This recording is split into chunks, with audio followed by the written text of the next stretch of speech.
Welcome everyone. Before we even take one single step into the actual material for today's deep dive, I just have a massive confession to make. Oh, wow. Okay, I absolutely love it when we start with a confession. Please, what did you do? Okay, so just yesterday, I had this major, really high stakes presentation. And I was radiating confidence. I had my notes completely color coded. I had my coffee in my hand. I mean, I felt untouchable. Setting the stage for a spectacular fall. I feel it coming. Oh, you have no idea. So I marched right into the conference room, confidently plugged my laptop into the display screen, pulled up my incredibly detailed first slide, and just started speaking with absolute authority. Naturally. Yeah, and I talked for a solid 2 minutes, like pacing the room and gesturing, before I finally stopped and actually looked at the faces around the table. Oh, no. Let me guess. Total blank confusion. Absolute terrified confusion. I had confidently marched into the completely wrong meeting room on the wrong floor and started aggressively presenting a highly technical marketing strategy to the accounting department. Wait, really? The accounting department? Yes, they just stared at me. I think I turned the color of a ripe tomato, slowly unplugged my laptop in total silence, muttered this awful apology to a very bewildered accountant, and practically sprinted away. Oh, that is magnificent. Yeah. That is a truly wonderful, spectacular disaster. I am laughing so hard right now, but, well, only because I have absolutely been there. Please tell me you have a story that makes me feel better. Oh, definitely. If it helps, my worst moment was the classic corporate email catastrophe. So I received this incredibly serious company-wide email from the CEO. We are talking thousands of people on this email thread. Uh-oh. Thousands of people. Thousands. And I meant to forward it to a close friend with a quick, silly joke about our lunch order. But instead, I confidently hit reply all. No, not reply. Yes. Thousands of people, including the CEO, received an urgent all-caps message from me demanding to know if we were getting spicy tacos or mild tacos for lunch. Oh my goodness. The dreaded reply all mistake. It is completely universal. I love it. And honestly, laughing about these utterly embarrassing moments is, well, it's the perfect way to introduce the theme of today's deep dive. It really is. Because today we are exploring why you shouldn't fear failure and how mistakes lead to success. Exactly. We are looking at why those clumsy, totally ego-crushing moments are not just funny in hindsight, but they are mechanically essential to getting anywhere in life. Absolutely. And I want to speak directly to you, the listener, right now. If you have ever felt deeply embarrassed by a mistake, or if you have ever wanted to just hide a failure from the world, this deep dive is going to completely change how you see your own setbacks. It really will change your perspective. Yeah, we are going to unpack the actual mechanics of success using some absolutely fascinating source material today. And to start, we really have to look at our cultural conditioning, because the sources point out something vital here. Our culture essentially treats failure like a social crime. A social crime. Wow, that is an intense way to frame it, but I mean, when you think about it, it is incredibly accurate. It really is. Think about how we are trained from childhood. Sitting in a classroom, what do? We frantically erase our wrong answers. Right, you don't want anyone to see them. Exactly. We feel this hot flush of shame if we raise our hand and give the wrong response. A red X on a piece of paper basically means you are bad. Yeah, we are conditioned to hide our struggles and project this illusion that our lives and our careers and our learning journeys are just, a perfect, unbroken line of continuous victories. Which is completely false. Totally false. Because the source material highlights a massive contradiction here. When you actually examine the biographies of history's most influential individuals, like the great inventors, the artists, the industry leaders, you discover a completely different reality. Right, you see what actually happens behind the scenes. Exactly. Success is not the absence of failure.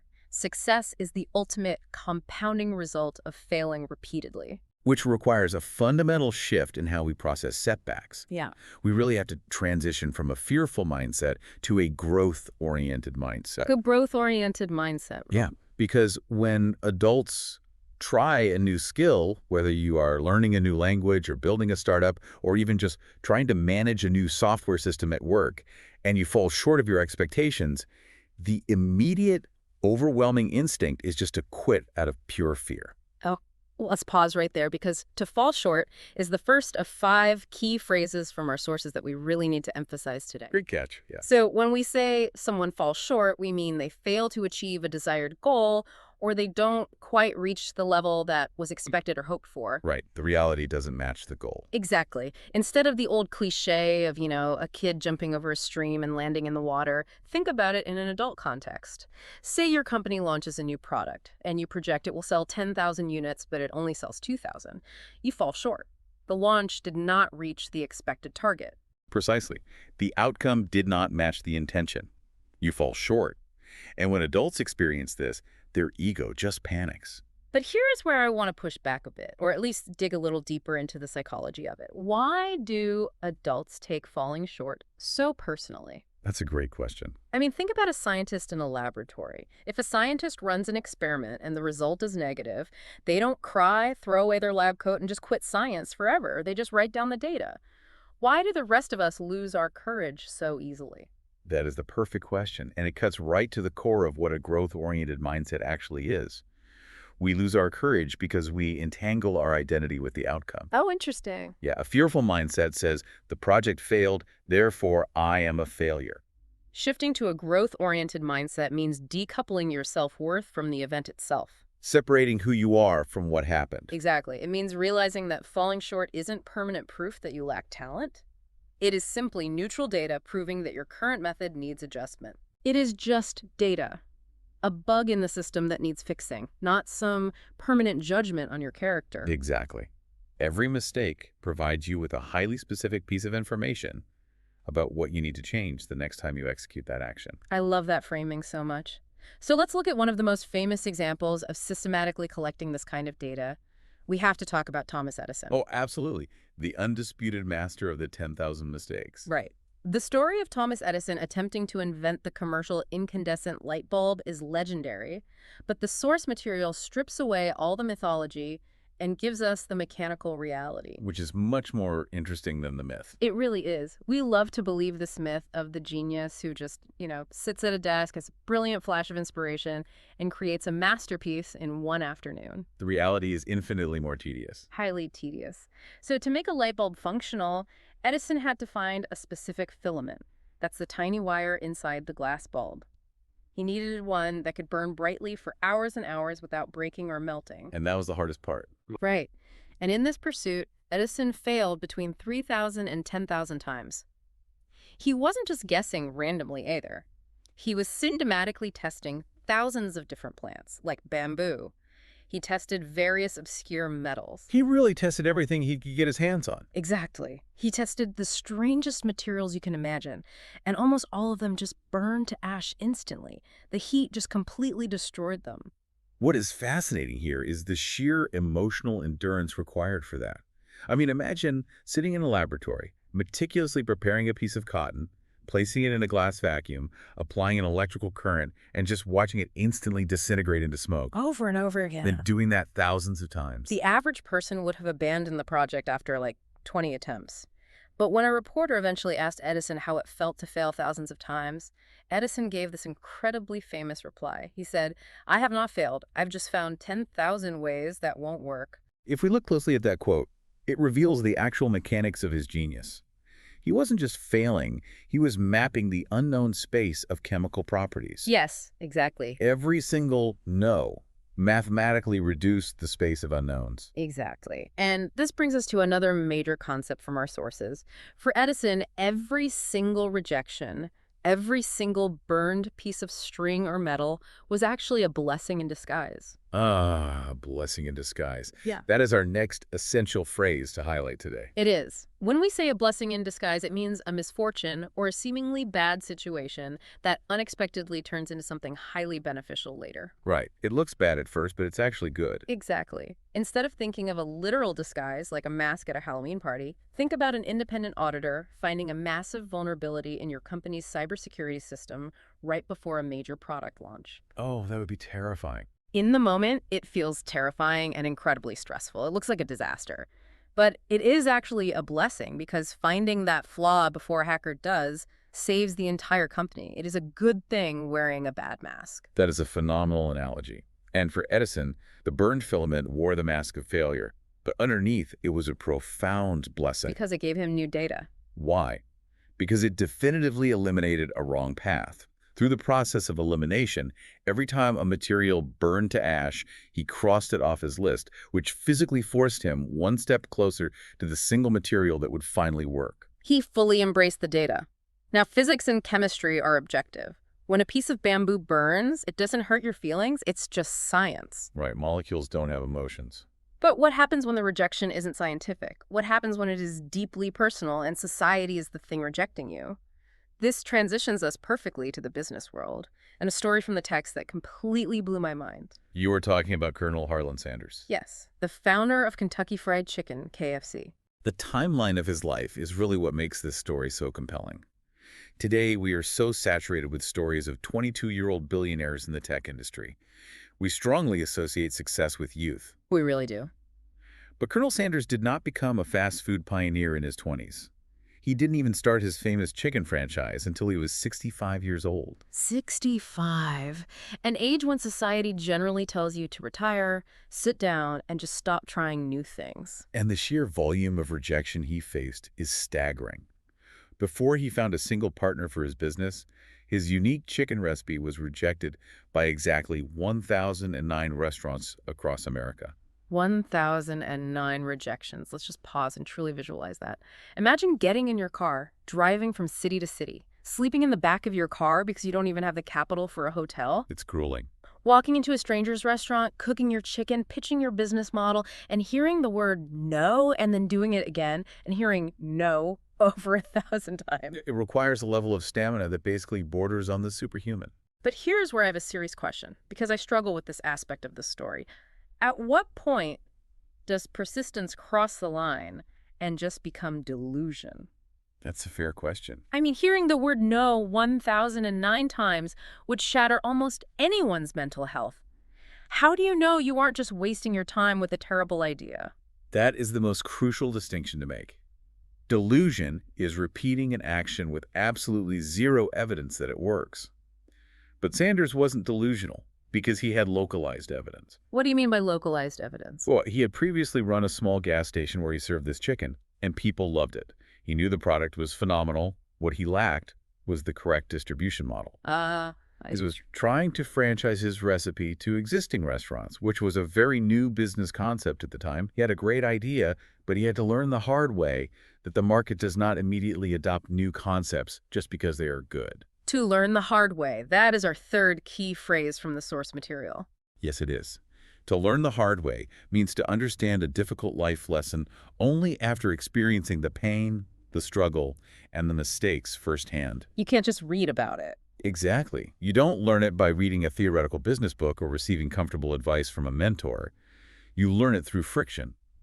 Sanders had to physically feel the friction of those 1,009 rejections to truly understand how to sell his vision to the restaurant industry. He really had to suffer through the process. And because Sanders willingly went through that fire, because he didn't let those 1,009 rejections destroy his identity, he developed a massive psychological advantage. He really did. He built the immense emotional strength required to bounce back. To bounce back. That's our fourth essential phrase. When we talk about bouncing back, we mean quickly recovering your energy, your confidence, or your success after a devastating problem or failure. It's about recovery. Right. Think about it like a high-performance shock absorber on a car.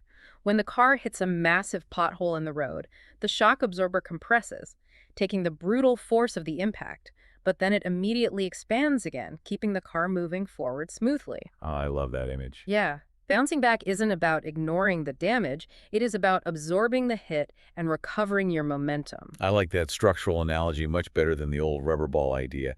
And biological systems do this too. Think about muscle hypertrophy. When you lift heavy weights, you are literally causing micro tears in your muscle fibers. You are damaging them. Right. You have to break them down to build them up. Exactly. The body bounces back by repairing those fibers to be thicker and stronger than they were before. Sanders was building psychological muscle.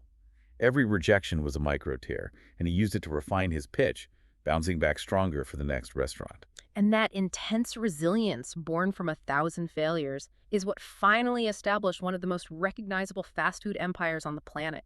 He didn't let the failure define him, he let it refine him. That's brilliantly put. Now, we have analyzed scientists dealing with physics, and we have analyzed business leaders dealing with the market.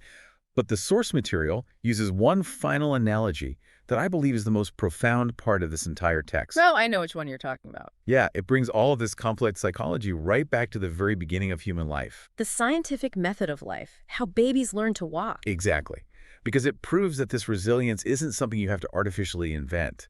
It is actually our natural default state as human beings. It really is. Think about a baby.